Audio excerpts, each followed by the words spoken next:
We can start now. Yep, good to go. Shubham Garg, you are the owner and president CEO of White Tundra Investments. Thanks for doing this. Yeah, thanks for having me. Look forward to this. For anyone that is listening to the podcast, what is White Tundra Investments? Yeah, for sure. So it's a bit of a confusing story, but I started investing in Canadian Oil Gas in 2013, just as I entered university for my petroleum engineering at the University of Alberta. And 2013 obviously was not a good time to start investing in oil and gas stocks, but you know what, learned a lot going through the drawdown, learned about market volatility, market cycles, and basically just stuck with it. 2014, 15, 16, nothing really happened in the markets, but I was still monitoring and keeping an eye on what's going on. As I went through my studies, I was doing my co-op terms out in the field. We'd be talking stocks pretty regularly, and then basically graduated in 2018, went back working in the field, operating wells, right from the wellhead, and field engineering, that kind of stuff. 2021 March, I'll go back a bit. So March 2020 hit. Obviously, the entire market was down big time, and I'd been following some of the supply demand very closely before that, and seeing cracks in the bear cycle, the lower for longer, if you will. So March 2020 just went all in. Basically, every dollar I could find from anywhere went into oil stocks, and I kept working. In the meantime, it was a bit dicey with work, with a lot of companies shutting down wells and whatnot, but we kept going. And March 2021, the investments had done well enough that I kind of called it, a career, if you will, for now. In the oil patch, went kind of full-time into investing, took 6 months off, and traveled with some buddies all throughout America, a little bit Mexico. And then last September, I kind of formalized my whole investing thing as White Tundra Investments. And basically there's 2 or 3 key things. One is obviously to maintain my investments in the oil and gas industry. Keep an eye on the macro, supply, demand, inventories, kind of all over the world.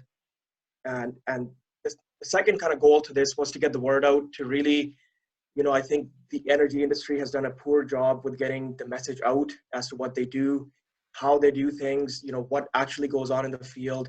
It's not just pools of oil everywhere that we're swimming in.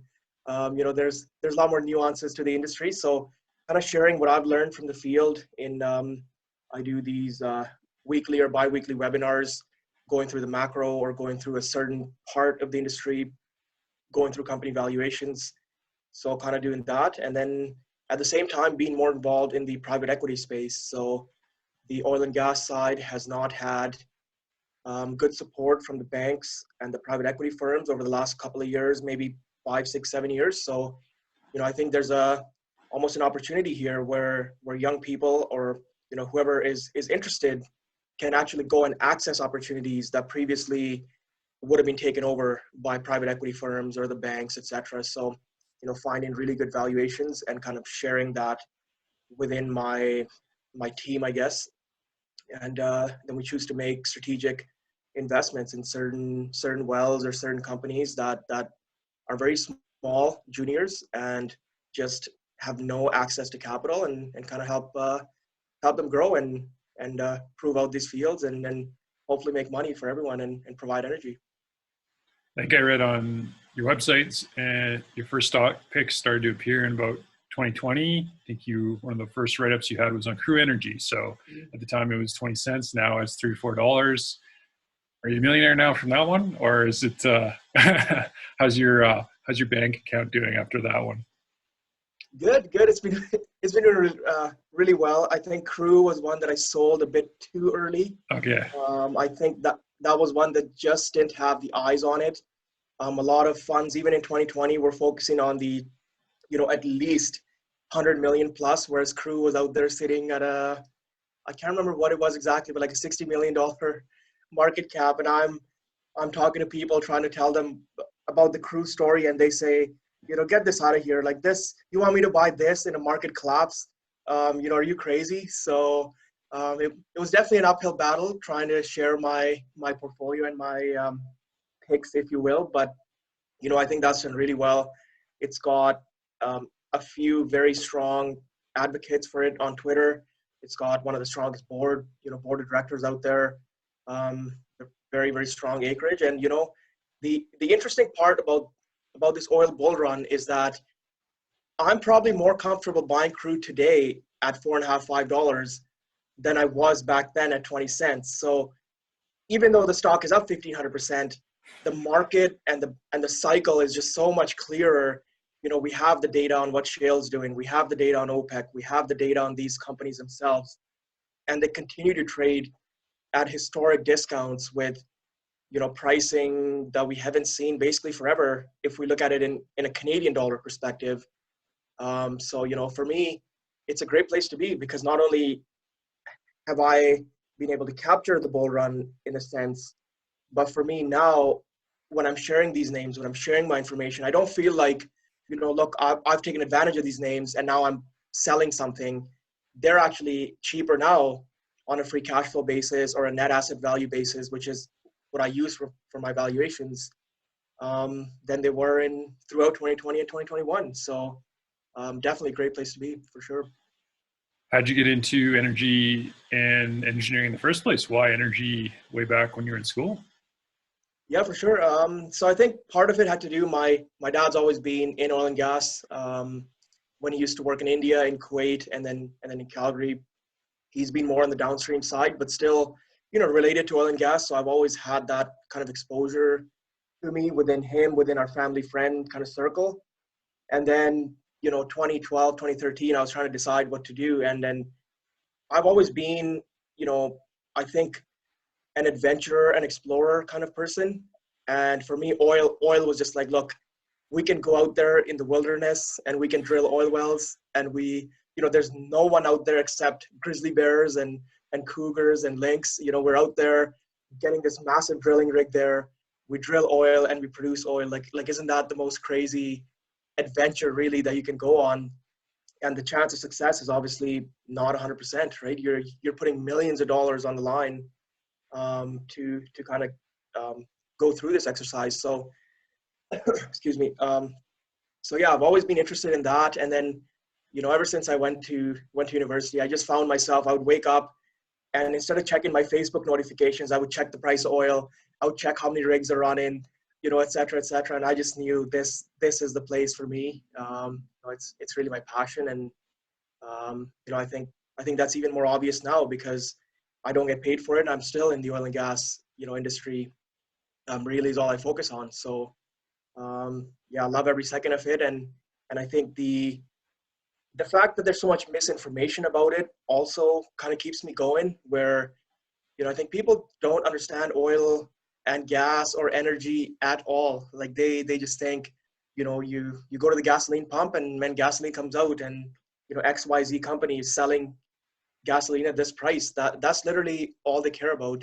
And, we're at a time here where I think energy ignorance, energy security, energy poverty are just becoming more and more bigger themes. And to get in front of that and kind of share the reality about the industry, I think is very important. So that definitely keeps me going and more interested in this trade as well. It's not just an investment; it's also a whole story behind it, and sharing that. So you worked in the industry, worked in the field, operated wells, and started investing in 2020, made some good money, and decided to launch White Tundra. How much money approximately did you need to put into White Tundra Investments to start it? Was it a lot? Yeah, you betcha. So when I first kind of had an idea of starting something like this, it would have been probably late 2020, early 2021. I thought, look, if I can grow these investments, I think I want to move full time into the more investment side of things, which I'd been doing casually since 2013. I think I'm not going to say people trusted me, but a lot of people knew me as the oil and gas stock guy, within my network. And I thought, look, this is great. I think I have a unique experience here where I have the engineering background with the field experience and also a little bit of the financial. I don't have a background in finance, but it's pretty easy to learn all this stuff online now, or through people who can explain stuff to you. So I thought I had this kind of unique niche, and basically 2021 started. The investments, whoever was in oil and gas, I mean, the investments did absolutely fantastic. January, February, March, April, even May 2021, I think some equities were up 4x in 5 months. So, Yeah. Yeah, it was really a crazy time. I think, I was getting all these phone calls and messages, what's going on? Should I buy? Should I sell? And it's just a hectic time. And I think when I first started White Tundra, it was just supposed to be my money. It's not a fund. I don't manage other people's money. So it was just my way of formalizing what I was already doing. So I started out in kind of the low to mid six figures. And when I launched it, and it's grown over time throughout 2021, 2022. We've had a great start to the week this week. Absolutely crazy volatility. It's just been up and down, and it takes a lot of fortitude to stay in it. But we've grown. Well, it's grown now to the mid seven figures, including our private equity investments and some of the growth we've seen in other sectors. So, or in other investments. So yeah, it's been fantastic, and just looking to grow it and help more companies prosper. I think the junior oil space is where I'm focusing on now. There's lots of opportunity out there, as I kind of mentioned, with companies that were capitalized in 2012 to 2015, and they maybe drilled a well or two. They've got some facilities going. They've got some seismic, delineation going. And then 2014, 2015 came and the rug was pulled. And a lot of these companies were bought out. They didn't survive. They went under. But there's a handful of them and a few here and there that no one knows about that actually managed to stay holding on to those assets. And now we have way better technology. We have different ways of drilling wells, different ways of completing wells. We have, we can squeeze a lot more juice out of one well than we could in 2012 or 2014. So now we come back to this, and there's these opportunities out there with no one paying attention, and the CEO is literally like, oh my God, I actually got a phone call from someone interested in investing in us. And they share their story, what they've been through, they share their assets, and I'll be doing lots of due diligence, more so on that side of the equation now, because that's where I see the opportunity. The investments that can really still have a 5, 10, 15, 20x potential are going to be those investments that are making 3 barrels a day, and you get them up to 500 barrels a day. That's where your big exponential growth, if you will, is going to be. And in the meantime, the public markets are still absolutely phenomenal, in my opinion. And the majority, probably 90% of my portfolio is still in the public markets, and I just leave it there. But I think, making small strategic investments is kind of where, as a fund, I guess I'm focusing on right now. Was White Tundra 100% your own money then? Yeah, correct. Yeah. So White Tundra is just my own money. Just been growing it over time, and I think I did want to formalize, something where I've thought about this a lot. Like, should I just be my own person, as me, as Shubham, and sharing what I do? But I think having it in a vehicle opens it up for me to participate in some of these private placements, participate in sharing my knowledge, and potentially grow the team as I go. Because right now, where does White Tundra go? There's really no answer to that. But also doing it this way doesn't put any limit on it, right? It's obviously a way different comparison, but it's something like a Warren Buffett and a Berkshire. If he was doing it through himself, it's hard for him to build a team around it and make it this thing. And not saying that I'm going to head that way, but it leaves the option open to do whatever I want with that vehicle in the future. Very cool. Now prices are high. Of course, gas about $8, $7, oil's $100. So things are really good in energy. You started maybe a year or two when prices were low. Have you found it difficult to make those really good investments now that prices are higher and people are starting to pay more attention to energy? In a way, in a way, I would say that the mind, psychologically, you're saying, why should I buy this today when I could have bought it a year ago at 1/5 the price or 1/7 the price, right? So psychologically, the mind always goes into that sort of thinking mode. And I can't tell you how many conversations I've had with people who are like, well, this trade is done. The stocks are up 10x. Like, why would I buy them now? And it's a fair point. It's a totally fair point, and it's a valid argument. But for me, I look at the cycle. We've had a bear cycle for 8 years in oil and gas. And, this is a very, very deep conversation. I could talk about oil macro 24/7, literally. But to me, I think, again, we're in a better place now. There's a lot more clarity around what's going on. I think the severity of COVID is a lot more clear now. The lack of investment in maintenance is a lot more clear.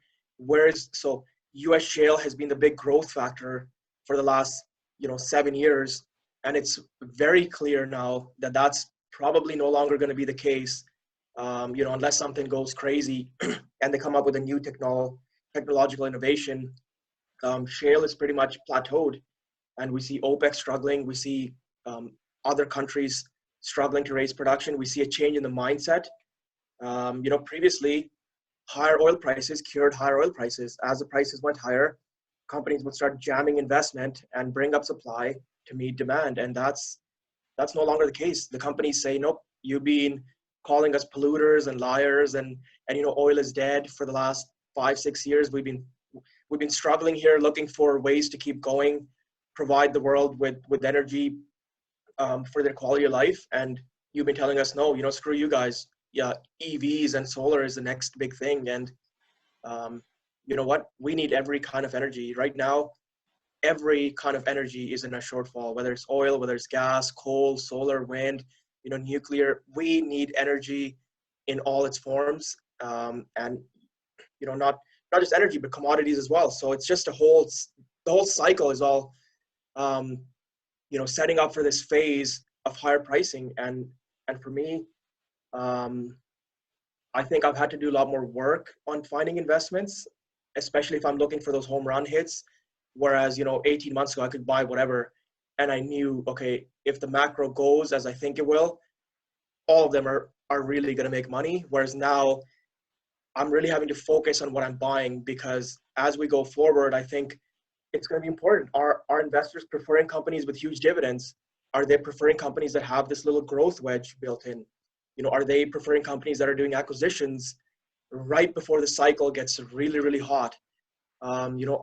Are investors, do they care that the companies have a 10-year reserve life or a 60-year reserve life, right? We don't know the answer to these questions, and I can kind of have an idea of what the retail thinks, but it's the big funds, right, that have the big money that are going to be investing. And what are they thinking? Are they seeing a 5 to 7 year cycle, or are they just thinking, we want to just scrape some money off here and then jam back into tech, right? So going through those sorts of analysis is more time consuming. I would say, like, there's certain companies I like better, but I don't think the market's going to reward them, and the market hasn't been rewarding them for what they've been doing. So it's more so not about finding the best companies anymore with the absolute best free cash flow. It's about which has good free cash flow with good net asset value, which is, on the radars of these big funds and are putting the right message out there, et cetera, et cetera. You put a raw score to these in your head, and you add them up, and you pick the best. I pick the best 5 or 7, and I basically stick with them. I maintain a good back and forth with the management, make sure everything's going smooth. There hasn't been any crazy changes to the messaging. Obviously, with the publicly released information we have, and just try and leverage my connections in the field. Make sure I keep in touch with industry trends, with services pricing, with chemical pricing, etc. And then I use my own softwares to validate their new well results. I think that's getting very, very important now.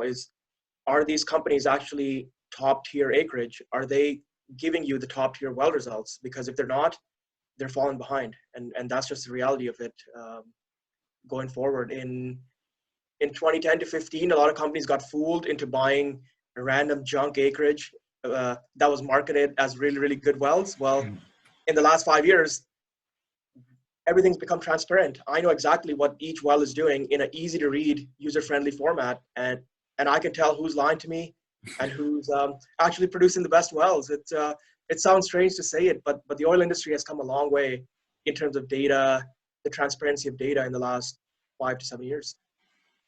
Yeah, I think also like getting back to investing and whatnot, I had Eric Nuttall on the podcast. His comment was, his phrase, I think he coined it, was the fear of peak demand is leading to the reality peak supply.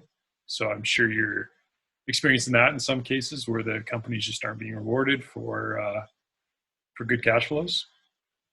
Oh, 100%. And that it all comes down to the energy misinformation. I don't even know who they is, but the average person has just been brainwashed into this thing that oil is dead and oil is dirty, and they're out there killing birds and spraying it all over the place. Not really true at all. In fact, from my work in the oil field, I mean, it is a energy intensive industry. That's any industry that produces commodities or oil or anything like that. But they're doing the best job they can. Some of the best, I would say, technologies for reducing emissions and keeping sites clean. I've been exposed to them in the energy industry from all kinds of, when I used to work at Modern, for example, Modern Resources, we had zero emission site. Like all our chemical pumps ran on solar, all our pump jacks, not all of them ran on the cleanest fuel, but we had emissions collecting devices, we had heat waste recovery, we had all sorts of things so that we could be as energy friendly as possible. So, I kind of digressed a bit, but the misinformation around everything in the oil and gas industry is this peak demand. Like, okay, we're going to go off oil right away. Like tomorrow, we're going to be all solar and wind. Everything's going to be green. And, it's a great goal to strive towards. It's just not realistic. It's we use 100 million barrels of oil a day. Our coal demand is still at the peak as it was in 2012, 2013. It's very hard to get a growing world that's demanding more and more energy to switch off the cheapest source. So, I think he's bang on. The all this fear has made people gun shy to invest in oil and gas and energy sources, and you have this peak supply where every single molecule, no matter what kind of energy it is just being bid upon and fought for. We just saw yesterday, I don't know if this is true or not, but I saw that India is going to increase their double their coal usage by 2040, and I'm thinking, what? Like, that makes no sense. Like, if America and Canada and Europe had worked on natural gas and got natural gas production up, we would be using natural gas instead of coal. But people have basically shot themselves in the foot and gone right back to the oldest form of dirtiest energy. And you just shake your head. You just think about it, like, what have they actually caused here? Going forward, are we going to see a resurgence of coal all over the place? Is that really the way the world should be heading? And like, it's guys like Eric and you and I that are working on solving this misinformation and getting the word out there as to what exactly is going on. Because the world's not going to stop demanding energy. That's a fact. So I think for us to sit here in North America and say, it'd be nice if the people in Bangladesh and India and Nigeria were buying EV motorcycles. That's not going to happen, no matter how much we try. Not yet. No. It's just unrealistic. Yeah. When you're looking at companies to invest in nowadays, if the markets aren't rewarding growth and they have a bunch of cash lying around, how important do you think it is to find a CEO that is good at capital allocation, that is rewarding shareholders, maybe with buybacks or dividends? Yeah, for sure. And I know Eric's been a big proponent of this for sure, and he's done a great job with this, where we need to see the money, not just we're making money. Well, where's the money going? It needs to go somewhere that actually makes sense. So I think right now the market is really rewarding the dividend payers, anyone that's paying more than a 6, 7, 8% dividend is normalizing it back to that 5 to 6% range. So they are seeing that. The buybacks, I don't think have been as effective so far.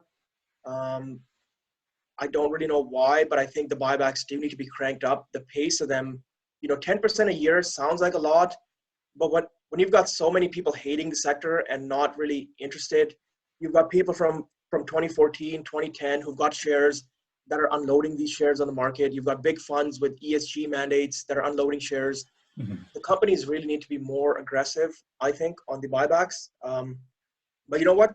My mindset is shifting a bit where I'm not pushing for growth, but I think any company that's making acquisitions in the next 3 to 6 months, let's say, any company that's made acquisitions in the last 18 months, the market may not reward them today, but as this bull cycle becomes more and more obvious, as there's less and less assets out there to purchase, as the companies just make more and more money unhedged on these lands, people are going to say, hang on, they bought that in 2021 for X amount of money, and now it's generating 80% free cash flow off that asset. Like, we got to re-rate these stocks so that the pro forma entity meets up with the post-acquisition kind of metrics. And I think we're in this like lull phase right now where there's just not enough people paying attention to what's going on. And as more and more eyes come on the sector, as the companies make more cash, as they deleverage, as they pay more dividends, they cut down their share count floats, the people will pay attention. There's literally only one sector in the green this year, and the rest of them have just gone smashed. Like, it's not even funny. The alpha, I guess, between the energy sector and tech or information, whatever, is like 60% year to date. Like, if I'm a portfolio manager and I'm sitting there looking at the, who's done well, yeah, a lot of them are just not doing well, other than, people like Eric and Rafi who were focused on oil and gas. So I expect there to be a big reallocation of funds in a way to what's actually making money. And my belief is that what's going to make money this decade is going to be the real commodity, the stuff you can hold in your hand. It's the revenge of the real world and the real economy. You can create as many barrels of oil and rig platforms on your video games as you want. It doesn't.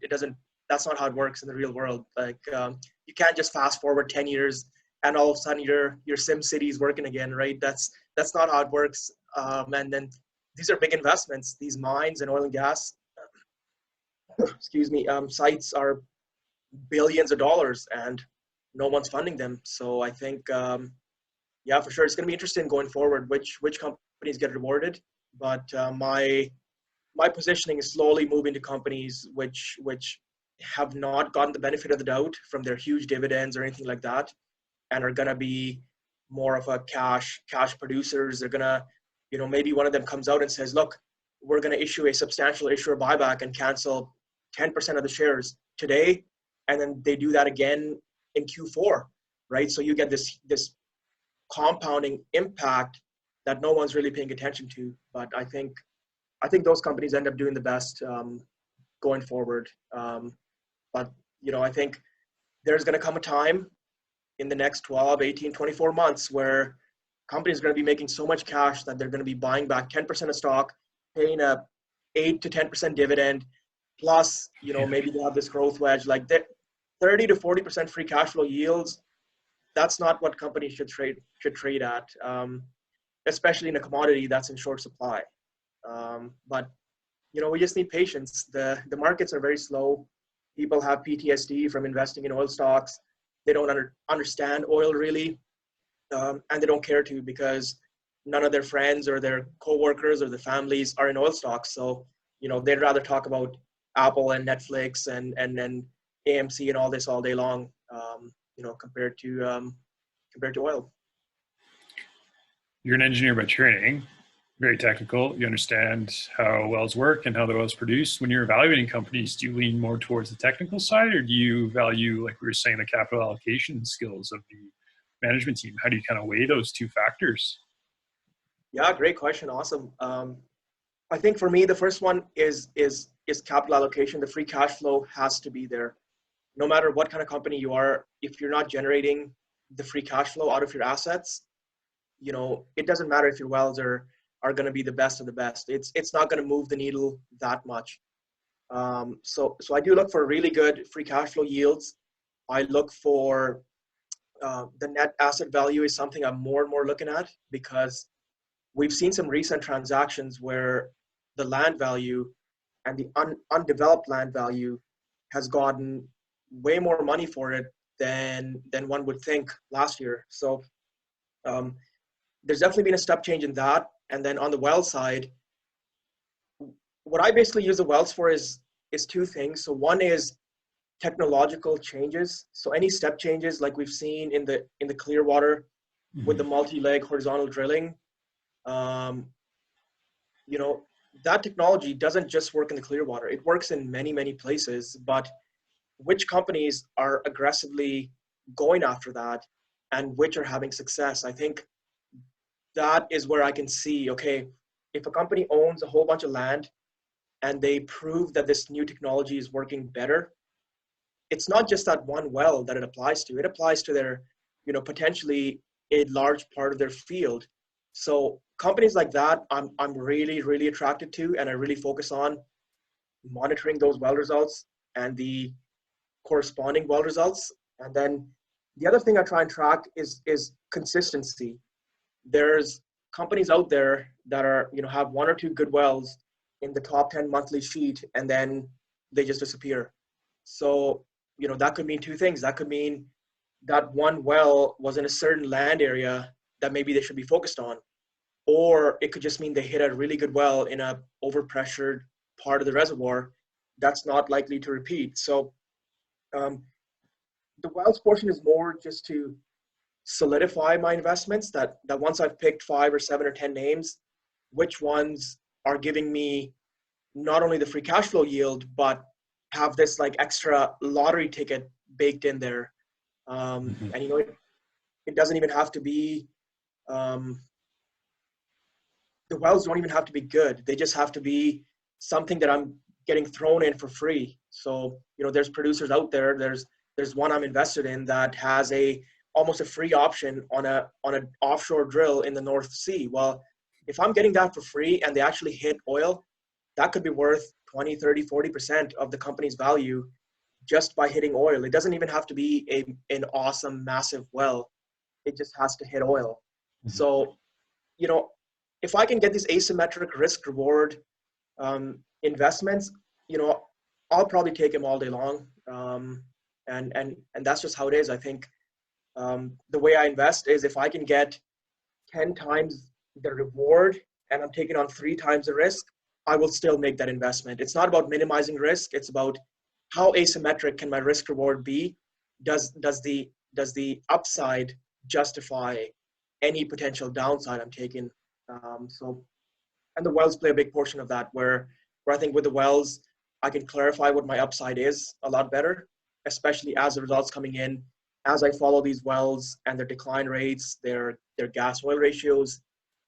It's definitely lowers the risk and it ups the reward, if everything's going well, and if the company messaging is constructive around it, and they say, look, we've drilled these 4 wells using this technology and we're going to drill 5 more. That tells me, okay, not only am I seeing this, but the company themselves is validating what I'm seeing and allocating money accordingly, which is great. I love management teams that are aggressive and they actually push for the best opportunities rather than saying, this is how we've always been.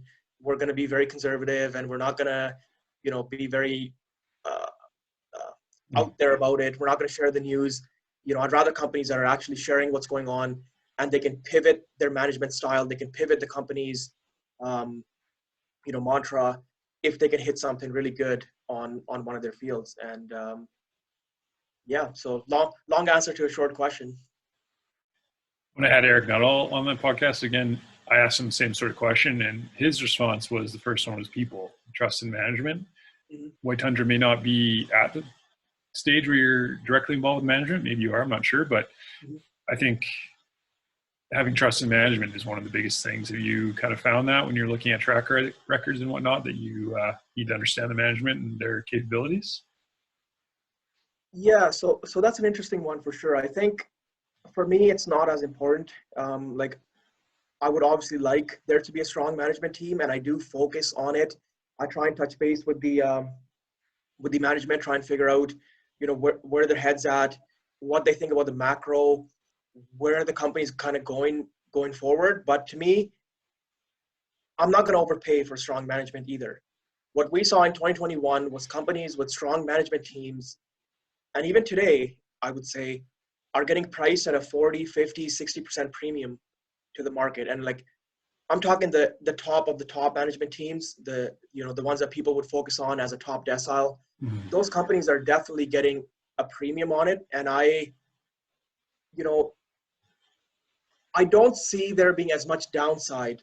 Like the downside in these companies is directly related to the oil and gas pricing and their operations more than it is management doing some sort of screw up. Like management misallocation of capital can affect the stock price, but not as much as the price of oil and the commodity going down. So for me, I'm focusing on, okay, if they can make free cash flow, I'm not interested in overpaying for management, but if I can get a decent management for that same free cash flow yield versus a poor management, I'm definitely going to focus on that. But on the other hand, there's companies out there with what we would call poor managements that are trading at absolutely amazing cash flow metrics and free cash flow yields. So if somebody is really out there and saying, look, I believe in the macro, I believe that oil and gas prices are going to stay higher, they're going to go higher, there could be a case made that probably one should be investing in the worst management teams, because the price is going to reflect how much cash flow they make. And even if they manage to waste 10% of that, or 20% or 30%, they're still trading at such a discount to the top managements, that's almost worth it. So for me, it's not about building long-term relationships. Like for Eric, for example, it's a career for him. He's going to be doing this for a long, long time. He just opened his income fund. So for him to partner with people he can trust is maybe a little more important. For me, it's about making the highest return on my dollar. And, I still try and connect with management teams, try and stay in touch. But, I think what we're going to find is, as we go forward, it's the teams that are not necessarily the most well-respected that are going to make the most money for their shareholders. And that's just the reality of what I think is going to happen. A lot of funds may choose to go towards the strongest management teams, but anyone looking for alpha, looking for returns, I think is going to have to forego the strongest of the strongest management teams. Unfortunately, it's just how it is with how the market values things. I guess the rising tide lifts all boats either way. Yes. Yeah, certainly. Yeah. No, they'll still make a ton of money, even with the strong management team and that value being reflected in the price. But, I run very cowboy. For me, if I'm going to be in the energy trade, I need to be hitting home runs and I need to be making tons of cash while the cycle is good. Because we don't get these cycles very often. And it's not fair to compare this cycle to any other cycle because it's a lot different. But when oil and gas markets spike, when the cycle comes, these stocks go up. Like they don't go up 10% a year, they go up 300% a year for 3 years running, right? Like the timing of the cycle, if it can be hit at the right point, can just bring phenomenal returns. And if prices keep rising and the cycle keeps going up, I think some of the producers that are trading at 30, 40, 50, some even 70% free cash flow yields, it's not sustainable, because people are going to come looking for the lowest hanging fruit. They're going to come looking for these companies. There's one company out there that probably no one's even ever heard of on the TSX Venture that just paid a 10% special dividend. And I can guarantee you no one's heard of these kinds of companies. And they're out there, you invest in them. if I can get a 10% special dividend every quarter, every 6 months, I just sit there collecting my paychecks, and meanwhile the stock price keeps going up, alongside with that. And I'm not invested in this producer, but I'm just saying there's all kinds of names out there if one is willing to put in the time and really go dig in, for sure. Right now, prices are high and times are good in the energy industry. Maybe that's because of some macro factors going on, like the war in Ukraine and whatnot, but maybe it's a bit of psychology where people are kind of turning their backs on oil and gas. Do you worry that the prices are sustainable, or do you think it's a bunch of factors that are sustainable and that prices will stay strong? Yeah, great, absolutely great question. And I do these macro seminars every month, every 6 weeks, which have now gone on to 4 hours of me answering this exact question. So I'll maybe try and keep it a little bit short. Is that yes, there are issues with when the price of oil goes too high, we run into other problems in terms of the demand and where things go. But to me, this cycle, and maybe I'll elaborate here a bit, is very different from other cycles because two factors. One is when prices used to go high, we used to see this investment, right? Always, without doubt, when prices go high, people would be tripping over themselves, buying assets, finding drilling rigs and increasing production, big oil sands projects, big projects in Russia, Kazakhstan, in the Middle East. They would sanction these projects offshore Gulf of Mexico. It's no longer the case. The producers are not bringing on more supply. Are there certain companies? Are there certain countries? Yes. Guyana, people bring up Guyana, Norway, etc. But it's just not meaningful. The declines we're seeing in worldwide oil, the one thing about oil is it declines. It's not like a mine where you can keep your steady production for 20 years with very little investment. These are wells that because of pressure and time, they decline. So the world's oil production is declining at a time when demand keeps going higher. And, to come back to my main point, the investment just isn't there to bring on that supply to meet the new demand. And if the demand keeps going up, the cycle is just going to keep continuing longer and longer. Now, on the demand side, I think the demand of the emerging markets is going to be the big story this decade. So the 2000s was China and how its oil demand went from a linear to an exponential phase. This decade is going to be the emerging markets. It's going to be the India, the Bangladesh, the Vietnams, Philippines, Nigeria, a large part of Africa, Southeast Asia, are growing their demand way faster than what analysts are projecting. I think the numbers around demand in these countries has just been not really that great to begin with, because how do you really estimate what oil demand is going to be in Peru in 5 years? It's a very hard question to answer. So I think we're going to see emerging market demand go well past estimates. We're going to see the supply being low, and we sit at 20-year low inventories. The US SPR, Strategic Petroleum Reserve, just went to the lowest level since 1988.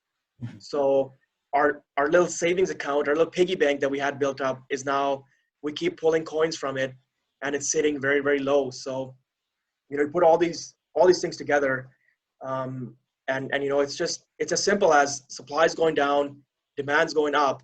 There's no new supply coming online. And it seems like for the next couple of years, demand is not going to be stopped. It's like people don't really care how high the prices are going. We just saw record gasoline, not record. We saw gasoline demand go up last week, despite the prices just rocketing higher and higher. So, this summer, your kids have not been to their basketball tournaments. Your kids have not been camping or skiing for 2 years. You're not going to tell them that you can't go because price of gasoline is up $1. That's not going to happen. So, the demand has been very inelastic, not just in the developed world, but in the emerging markets. We're seeing demand just go higher and higher. People are talking about demand destruction. Well, look at the incomes of these countries since 2008. Look at the GDPs of these countries per capita. Look at the mileage, the changes in the fuel mileage, from 2008 to today. Like, when you put all that together, the cost of petroleum and gasoline is actually not that high to these countries. And I should clarify, to the people that use petroleum. You know, a lot of people use, well, the average person in X country makes only this much money. Well, that it's not the average person that uses petroleum in India and Nigeria and Vietnam. It's the top, you know, the upper middle class. And for them, you know, whether gasoline costs X amount of dollars per liter or it costs X, you know, times 1.5, it's basically a rounding error to their finances at the end of the day. When they're out buying diamonds and gold and Gucci bags, the price of gasoline doesn't come into the equation. And, you know, I obviously feel for the lower middle class, for the emerging people who are growing, because it's a disproportionate effect on them. But when we look at it strictly from an inventory supply demand perspective, those are not the people that are using the lion's share of petroleum. So from an investment perspective, you know, those are not the people we focus on. We focus on the people that are using up these products, and I don't see any big impact to them yet. We saw Indian petroleum demand was the highest it's ever been in February and then March. So what does that tell you? You know, going forward, I think one has to be careful with the volatility. It's going to be a volatile run for sure, but when we zoom out and we look at the trend for the last 18 months, it's been up and to the right, you know, without question, for sure. It's impossible to predict the future, especially with oil prices, macro demands, and all that stuff. But do you have a kind of time frame you're looking at, maybe in terms of your investments, maybe next 5 years, 10 years, or do you just think that we're in a long 10, 20-year bull market? Yeah, for sure.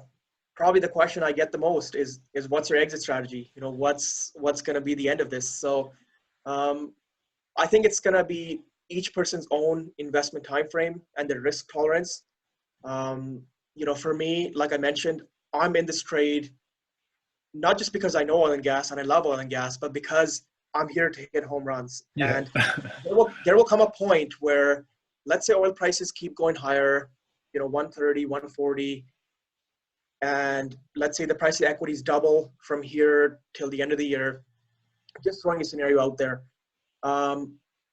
Does it still make sense to stay in the trade if the macro is constructive? You know, probably someone could still make 20, 30, 40% a year on their equities. But for me, when that asymmetric risk reward becomes not worth it in my favor, I will exit even if the macro looks very, very constructive going forward, because, you know, I'm spending 40, 50, you know, 60 hours a week tracking how many people are flying in the US, how many drilling rigs are going, how many people, how many ships are off the coast of the Shandong refiners in China, right? So it's a whole lifestyle around me, and there will come a point where if I can only make 20% on the upside and the downside is much larger for whatever reason, because once oil prices are at 150, 160, you're talking about demand destruction now.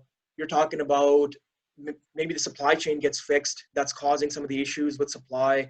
Maybe countries say, you know what, screw this. Like, if we can get this kind of pricing, we're going to jam more capital investment. You know, maybe some of these non-oil ESG funds start kicking the tires on, you know, there's some returns to be made here. So the whole picture just gets way too convoluted, I think, at that point. That would be my kind of sign to exit. And as far as where I see prices going, I think we continue higher, at least for the next 3 to 6 months, if not longer. These things are not going to be fixed easily. You can't just flip on a switch and start producing 2 million barrels a day. That's not going to happen. And the Russia-Ukraine situation, I think, you know, I'm not a military expert or anything, but it seems like it's going to drag on for a lot longer.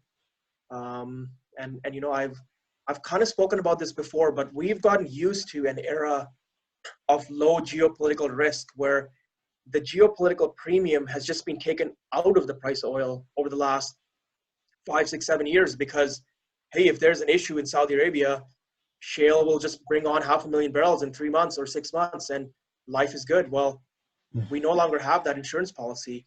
Shale is not doing that anymore. So if, you know, now that we have more war risks, the higher the price of oil goes, we're likely to see more issues in the Middle East with the disagreements around who should get the revenue, or what's going on with who owns which field, and the local governments fighting against possibly the international major companies as to, well, how come you guys aren't investing more and getting these production up, so they can get more money to their state coffers. So I fully expect there to be more geopolitical risk going forward.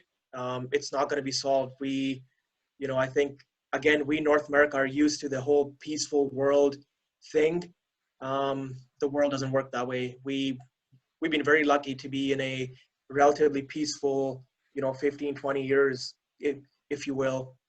But there's a potential for this whole thing to just blow up and get crazy, that the market just does not, is not even thinking of it as a possibility. And, I think it's going to be very interesting to follow that going forward as well. Upside risk to the price of oil. Well, I think, myself included, one of the reasons why energy investors like dividends from the companies is just to kind of remove that uncertainty. If you can get 6, 7, 8, 9, 10% yield on your investment plus the growth in equity, I mean, that's hard to argue with. And so that's been maybe one reason for the dividend model in a lot of these companies. Yeah, for sure. And I think investors are definitely pushing for that, because it gives them like you said, it gives them the safety net that, we have this dividend. But my question would be, if I'm getting an 8% dividend off a company, where am I putting that money back into the same company? So right. I'm sure they can make more money off that than I could. At least I hope they can. But right. It's a psychological thing, like you said. Exactly.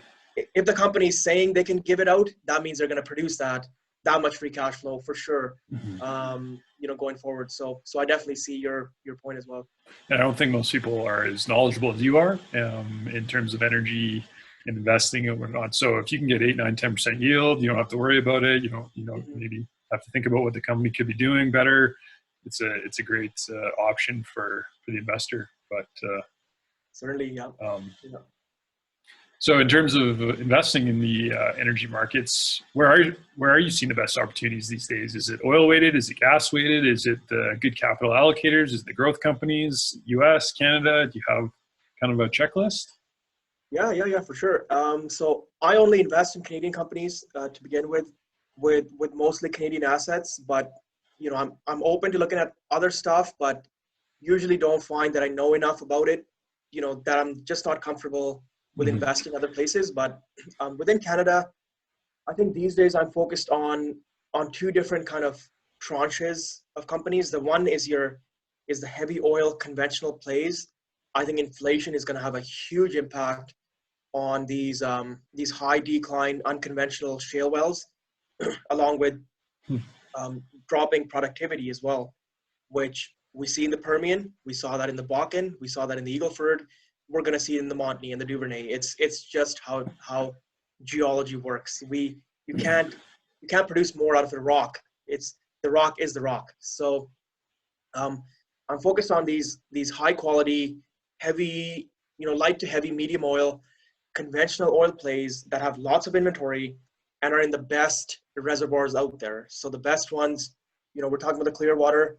We're talking about the Sparky, some of the Manville group in the it's a huge area, Alberta and Saskatchewan. And then Southeast Saskatchewan has awesome light oil wells that pay out in 30 to 45 days. You don't get better economics than that out there. And within these plays, I like to focus on companies with lots of land, lots of undeveloped acreage, lots of inventory that's tier 1, and wells that don't need to be fracked, that don't need to be, that are going into multilateral technologies, on the cutting edge. I want to be in the companies that are on the cutting edge with huge land positions that when they apply this technology there, potentially could be a game changer. I love investing in these hidden upside kind of plays. And then the second one I would really focus on would be the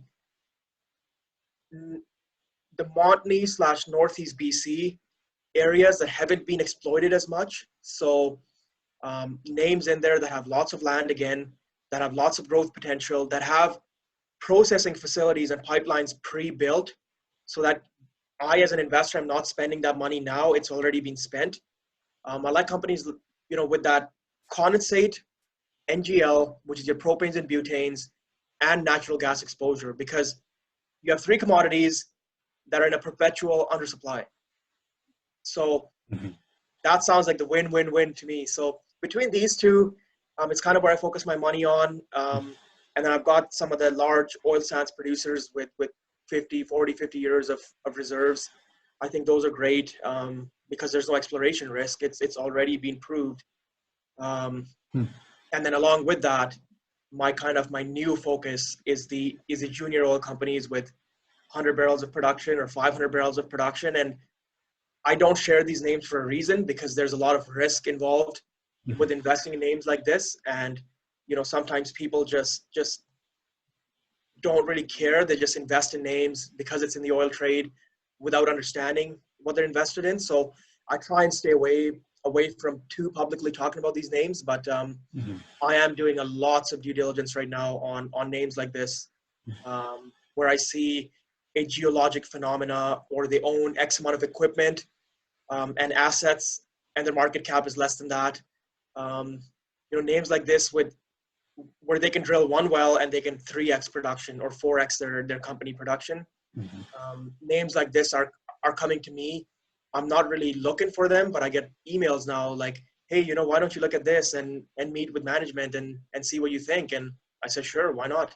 So I go on my little app and I look at the wells, do the due diligence on them, and none of them have panned out so far enough that I've been compelled to make an investment, given the risk, the inherent risk you're taking, that if that one well doesn't hit, you basically got a dud company here doing nothing, that the market's not going to care about. So so nothing compelling so far, but I am seeing good opportunities that I'm really diving deep on, and hope to share some of them in one of my due diligence seminars here in the near future. What's your thoughts on natural gas? I had Phil Hodge from Pinecliff Energy on the podcast a few episodes ago, and one thing they were tweeting, I think it was on Friday, was they're actually cheaper now in terms of free cash flow yield than they were in January. And when you add in the dividend yield, it's even better. Are you bullish on natural gas too, or what's your thoughts? Yeah, bingo. Like, you hit the nail on the head right there. They're trading cheaper, and I would say a lot of companies are trading cheaper than they were in January. But I like natural gas. I think the bullish case for it can definitely be made in Canada and even in the US, given the growing arbitrage against the European and the Asian LNG markets. For sure, we have growing demand within America and Canada that I think a lot of people are not focusing on, because Alberta in particular has switched a lot of their coal-fired electricity generation to natural gas and added this incremental demand, which Alberta is not a huge market, so that incremental demand is big. We're seeing increasing exports to Eastern Canada. Yep. We're seeing increasing exports to the US, to Mexico. Northeast BC within Canada has been tied up with a supply problem. So, all the factors are there for us to talk about a natural gas bull market, for sure. The reasons I don't focus on it, a couple of reasons would be that I just don't know natural gas as much as I know oil. Oil wells, oil production, oil facilities, I can analyze them, pretty easily. I feel very confident in knowing what's going on. With gas, it's a little tougher to really understand how much are they producing, what's the decline rate's going to be. You're really making a lot of assumptions on that. And the second problem with natural gas is you have oil. When the price of diesel goes up, you can't just put in some other source of energy into your F-350. That's not going to happen. But with natural gas, it can and it will be substituted by coal. It will be substituted by solar and wind. It will be substituted by other sources of energy potentially. Can I say that for a fact? No. But it just takes so much research to understand that market. Like I said yesterday, India comes out and says they're going to double coal production by 2040. Okay, it's a long ways away, but it's eating into the incremental natural gas demand. That's exactly what it's doing. Same with China, same with Europe potentially. If they can get their stuff sorted, I think they might go back to nuclear and coal and maybe some other source of energy. And natural gas is just always perpetually going to be fighting this fight against the lowest cost of energy. And coal is going to be the lowest cost of energy for many of these countries. So, in the near term, can we say, yes, natural gas is great? For sure. Over the next 2, 3, 5 years, for sure. But on a longer term, case, I think it's going to be fighting against, if the price of natural gas goes too high, you're fighting against other sources of energy and, substitution. So it's just not a risk and a bet that I want to take or that I know enough about to say for sure that it's something that I'm going to be focused on the dry natural gas producers like Pine Cliff, like Birch Cliff. And, I respect Phil Hodge. I respect Phil Hodge a lot. I think we speak on the same page with regards to data and our obsessiveness with charts and tables and whatnot. So, I think his views are going to be bang on. He's done a phenomenal job at Pine Cliff, for sure. And I'm, do I regret that I didn't buy Pine Cliff last year when I first had my meeting with him? I think Pine Cliff was around 40, maybe not 40 cents, but 60 cents or 70 cents. And, I'm here thinking, well, that's 150% in 6 months, 6 to 8 months. But that's just how things go sometimes. And I've done well in my other names. So, I also have to sleep at night without thinking what's going on too much. So I think you win some, you lose some, and sometimes you just win less, which is totally fine.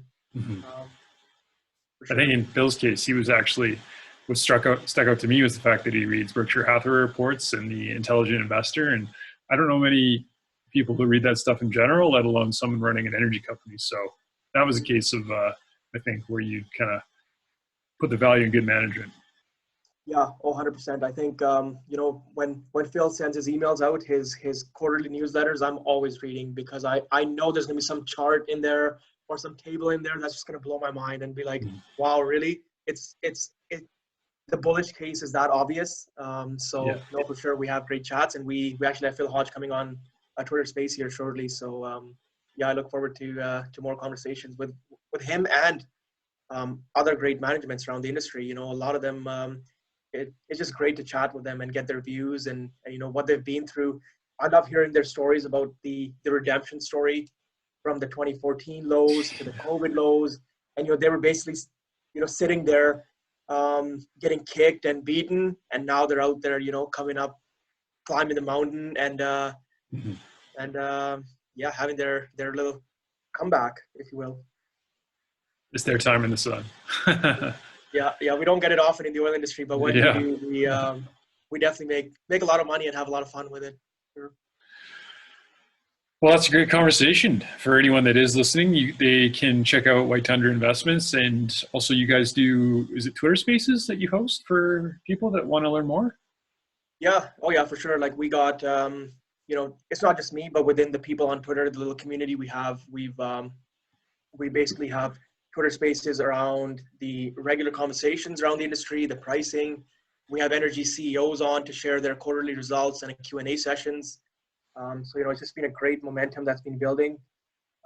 Any oil company that sees this and you want to come connect with the retail investor, I think the retail investor is becoming a bigger and bigger presence in the general markets, but in the oil space specifically, because we're not out here having to virtue signal on ESG requirements and all this. So I think there's definitely some great conversations going on. And then just within White Tundra, I do a macro outlook every month, 3 to 4 hour session talking about supply, demand, inventories, emerging markets, EVs, recession, all kinds of stuff, Iran, Venezuela. And then I like to do a valuation session every second week. So I pick 3 companies and we go through, okay, how do we value these companies on a free cash flow yield basis? And I I try to share insight from the well results, from their land acreage, stuff that I've been seeing around the industry. And then, around that, I like to host other seminars, and always open to new ideas, new suggestions. If there's something, about the oil industry that I can share, that I can give more insight about, I'm always open to that. So yeah, it's been great so far, and look forward to seeing new energy investors and more conversations. So for sure, thanks for having me. Well, why don't we leave it as you are an energy expert. You study basically all day long. You're a petroleum engineer. What advice would you give to the average investor out there in terms of wanting to capture the energy bull run? Would you say buy an energy index fund? Would you say stick to the big cap energy names? What would you tell somebody? Yeah, so there's only one thing that I really tell people. I've got lots of messages in the last little bit saying that people have been shaken out of their positions because of the volatility, because of the ups and downs. So, I would say it's not about what you buy, it's about having conviction in what you buy. Because if you understand what you're buying, you understand the cash that the companies produce, you understand the overall macro of what's going on in oil, the bull case, you understand the bearish arguments and what can derail this whole thesis. At that point, it doesn't matter what you buy, because it's about having faith and conviction and understanding in what you buy. I've had lots of messages with people who they bought all kinds of stuff across the spectrum, and they were shaken out because of the volatility last Monday. For example, last Monday and Tuesday, with the broad market collapsing, they said, "Look, I can't deal with this. I'm done. I'm not, I can't go through the mental ups and downs." And I'm like, okay, well, so to me, that tells me it's not about what you're buying in the industry. It's about having the understanding that, look, it's going to be volatile. That's just how it is. There's not enough money in the sector to keep it stable when the overall market collapses, when, one of the Bitcoins goes bankrupt or whatever. There's just so much going on that affects this industry. But, zoom out, look at an 18-month chart of any company in the oil and gas sector. And there's it goes up, and then there's this drawdown, and then it rebounds and keeps going up. And, if you believe in that continuing going forward, that's really all advice I can give is understand what you're buying, understand the supply demand dynamics at play, and keep a close eye on the data coming out and what's going on, because a lot of the narratives that are being thrown out there are just blatantly false. There's no data to support it. So that's a word that I'm trying to share, and what I will say to anyone interested who's new. Awesome. Well, I really appreciate your time. I think that was a great conversation. Yeah, thanks again. This was great. Appreciate it. We can wrap it up there.